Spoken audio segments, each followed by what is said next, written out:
көрермендер, бүгінгі айрықша аталып өтіліп отырған Отан соғысының 80 жылдығына арналған фестивальға қош келдіңіздер.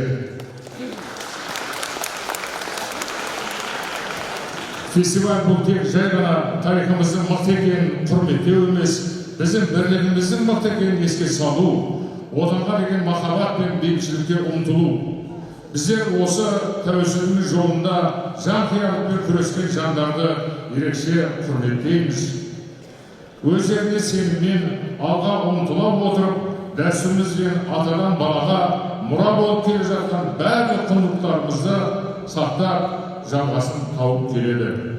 Бұл мереке сіздердің жүректеріңізге мақтаныш пен шуақ, болашаққа сенімділік ұялатсын, сіздерге жан жылу мен жүректеріңізге қуаныш сыйласын. Дорогие друзья, мы рады приветствовать вас на гала-фестивале, посвященном великому событию 80-летию победы советского народа в Великой Отечественной войне.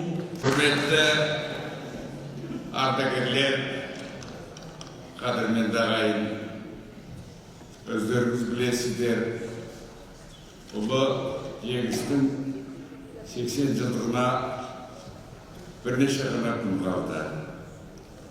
Қазір біздің шаһарымызда, Алматыда, әрбір ұжымда, әрбір ауданда, жалпы қала бойынша үлкен дайындықтар, үлкен шаралар өтіп жатыр. Вечная слава павшим в годы Великой Отечественной войны, вечная слава нашим ветеранам. Позвольте мне сегодняшний гала-концерт объявить открытым. Берекет болсын, ағайын. Сахнада Америка, Франция және көрші елдердің өнерімен бағындырған Алатау өңірінің атақты халықтық ардагерлер хоры, хордың жетекшісі және идеал дем беруші Таубалды Сағатулла ұлы, Үсенұлы, көркемдік жетекшісі Сейілханова Макира Сейілхан қызы. Для вас звучит песня «Отаным-меным Казахстан». Музыка и слова Бауржана Есимбаева, дирижер Сейілханова Макира.